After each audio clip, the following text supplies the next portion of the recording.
How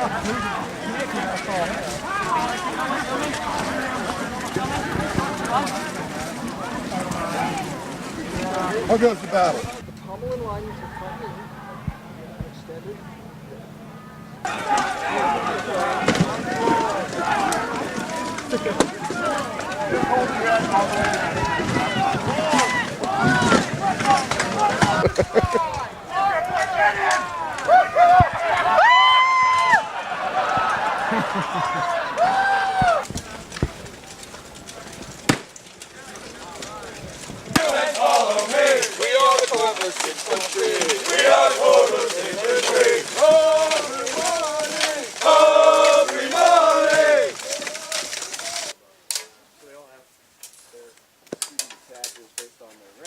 Hey folks, I am talking to Guillaume. Did I say that correctly? Yes, sir. And again, you are a knight in the SCA, right? That's correct. So first, let's start there. What is a knight? What does that mean? So knighthood is the SCA's highest level of recognition for both fighting excellence, so skill in our martial art, but also for having a sense of chivalry. So it's a combination of both, virtuous behavior and skill with the sword. Well, let's go back to the beginning. What got you into the SCA? Long ago, when I was in high school, a fellow from the SCA came into our medieval studies class and did a talk on the Middle Ages and a demonstration of fighting in armor. And to me, it was really is the first time I got the sense of history being made up of human beings and all of their foibles and quirks, and not just a series of dates and names and kings. It really brought history to life for me and made me realize that studying history can be something that's fun and personal and active. That was 35 years ago. I've been involved in the SCA ever since. So what is your persona? Like most people in the SCA, my persona has changed a little bit over the years. When I first came in, my area of interest was sort of the early Middle Ages, the time of the Norman Conquest in 1066 and the Battle of Hastings. Over time, my area of interest has changed. These days I tend to sort of focus a little more on the 100 Years' War and the 14th century and really the height of the age of chivalry. Right on. So you said like about your personas changing over time. Is it because does the focus of the history sort of change? Do you get more into this or more into that? Or is it just about, exploring and keeping on learning? Yeah, a little of both. I mean, one of the nice things about the SCA, as opposed to other hobbies, is that really the group, being involved in the group allows you to explore a myriad of different activities. If you're involved in the SCA and you do dancing and you get tired of that, you can try calligraphy. And if you get tired of that, you can try singing and you can try brewing and cooking. And that, I think, is really why you get so many people in the SCA that are involved in it for a lifetime, because you make a group of friends here and you can all kind of work on different levels of skill and different areas of interest and all be involved in the same group. What would you say to somebody who is interested in getting involved? I would say mostly that it's a very friendly group. The nice thing about the SCA is if you make even the slightest attempt or the slightest indication that you are interested in historical studies of some kind, people will give you an avalanche of information and hospitality and make you feel welcome and part of the group. So don't be intimidated by the thought that you don't know enough about history or your clothing or your outfit is not good enough, because we were all there. We were all the one that showed up, in the puffy shirt and blue jeans the first time and thought that it was just an outstanding historical display. You've certainly been very kind and helpful to me. I want to thank you for talking with me. It's been a pleasure. Thanks very much. Awesome.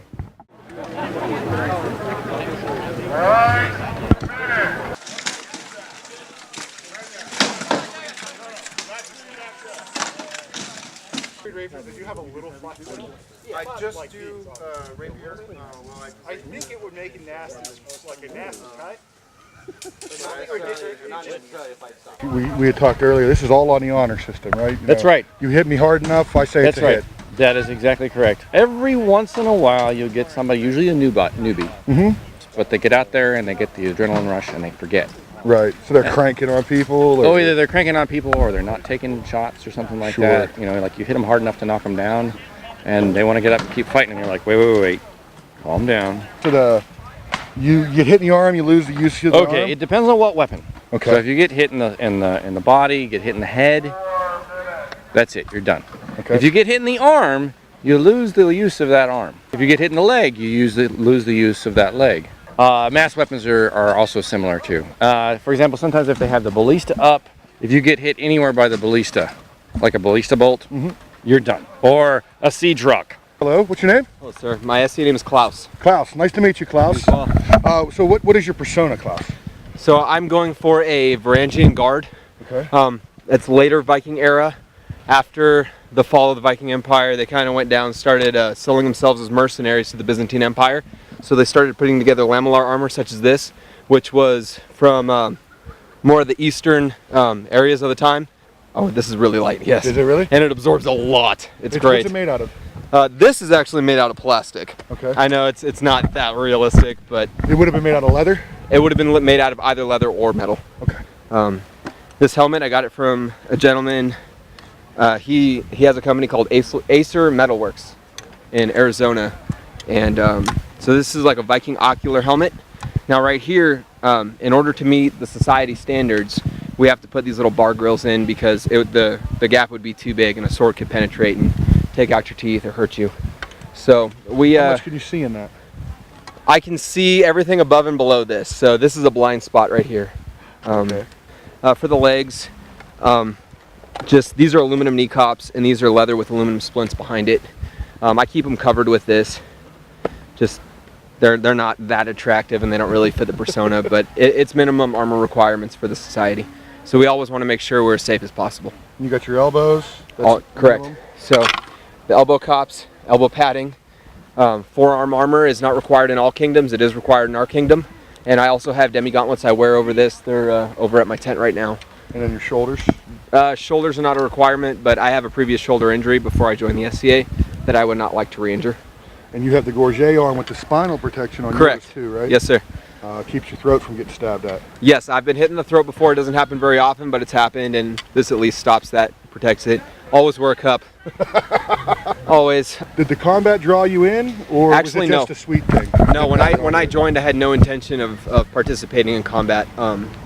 I met the SCA at a demonstration, so they were putting on a demo at a festival that I was at, and while I was there, I met this group that I now camp with and fight with, Drop-In. They were putting on a really awesome demo. They had a lot of arts and crafts stuff out, different things that I was already doing in my own time. So I said, wow, this is a whole group of crafts people. got you in there, Exactly. The crafts got me in, and then they talked me into fighting pretty quickly thereafter. Right So, on, right on. I have Thank a you. blast doing it. It's awesome. It's a great time. There's always new people and fun people to meet. So Right on. Getting How the does right someone amount of armor. start? You show up, you have no armor. What do you do? Typically, most local groups will have either pieces of loaner armor, or you can talk to somebody who does fight and maybe borrow theirs, try it on. We did have one guy that he was really gung-ho. He liked the concept, and we made him a suit of armor, and then we put it all on him at once, and he discovered to his dismay that he's claustrophobic. Oh, So the armor set off the the armor claustrophobia. set off the claustrophobia. So you want to try it first and see if you like it. Then you have the longer battles, which are called resurrection battles, or referred to as res battles. And a res battle, you die, you have to go back to your resurrection point, you touch that, you come back. Because it is unsafe to run up behind someone and smack them on the back of the head, our convention is to come up behind a line, put the sword beyond above the eye slots so that the person realizes that they could have been struck. And this is, and you're dead from behind, my lord. At which point you're dead, you drop. When you come off the field, you put your sword above your head to indicate you're dead so that other combatants know that they should not engage. 3, 2, 1, Wow. That was a bad thing. Hey folks, I'm here with His Excellency Oz. Now you have just won a crown tourney. What is that? Crown Tournament is the biggest tournament of the year in Kaid and every other kingdom. Here we have them twice a year. So that's the way we choose our king and queen, the two who will rule our kingdom for the next 6 months. This one was a double elimination tournament. There were 24 entrants 14 nights, 10 non-nights, and it was a very hard-fought tournament. It was good. It was fun. Now, does this mean that you will be the next king? It does mean I will be next king. So you are the prince now. Yes, sir. Excellent. That's awesome. What got you into the SCA?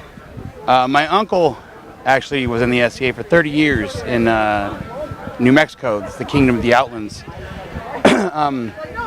He won crown twice, and he was a duke. And when he passed, they wear a ducal coronet and has strawberry leaves on it. Mm-hmm. And his mother or his wife gave the coronet to his squire to hold on to. And his son, who was 12 at the time, said, "But I want that." And she said, "You have to earn it." And so he looked at me and he said, "Will you teach me how to fight?" And I had never fought before. I'd been to a couple of events and, had fun, but I'd never fought. And I said, yes. And then I looked at my knight now, Conrad, who's currently king, and asked him if he'd teach me how to fight. And he said yes. And then 3 years, 9 months later, I was knighted. And at this event, this is my 2-year anniversary of being a knight. Congratulations. And then 2 years later, last weekend, I won my first crown. What made you decide to want to do something like that, like become king?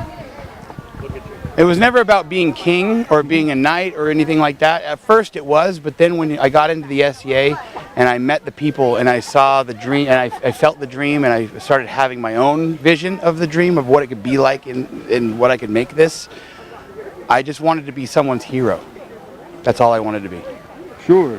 Where else I can't play basketball, I can't play football, I'm never going to have kids look up to me anywhere else, but here I can, so I can be someone's hero. This is the only place in the world where you can actually make your lady a queen. There's nowhere else in the world. Well, there's other games, but I can strive and train and work to make my lady a queen. That's awesome. So my lady said, let's try it. I'd like to give it a try. It'd be fun, I think. So I said, okay, and I agreed. And we worked together every day. We changed the way we ate.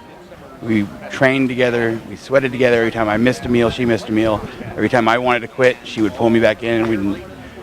She was my inspiration from the very beginning of it. That's amazing. She inspired me through everything. So it's not, I didn't win crown. We did that together. I was just the one out on the field. She was the one on the side. And the inspiration was what made me fight that hard that day. That's amazing. That is definitely amazing. And like you said, where else can you do that? Nowhere else in the world. Can you pass that gift on to, right? Nowhere else in the world. Fight to earn that, right? Nowhere else in the world. Amazing. We can expect your rule will be just and fair. It's going to be an iron fist. It will be 100% fun, and it will be a good time. I can promise you that. Awesome. Thanks so much for talking with us. I really appreciate it. Anytime. And they have to wear, like, their armor requirements are a bit different as well. Like, what do they have to wear? So they have to wear a fencing mask or something modified from a fencing mask that covers the back as well. Okay. They've got a reinforced fencing grill. They've got penetration-proof armor or cloth covering everywhere. Okay. They also have to wear gorget of some form. Okay. Leather gloves.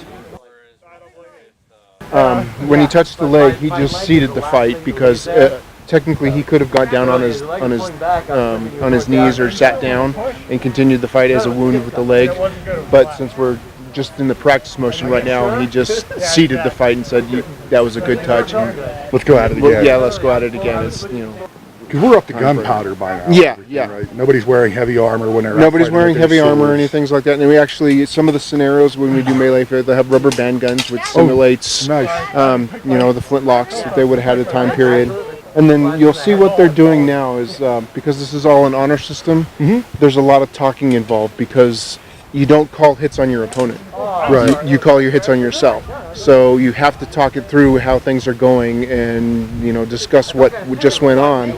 Well, I felt something that was on the sleeve, but it didn't feel good. It didn't feel like it was the right thing. So you talk it over with the guy. Did you feel like you had, an applicable touching? No, that wasn't any good.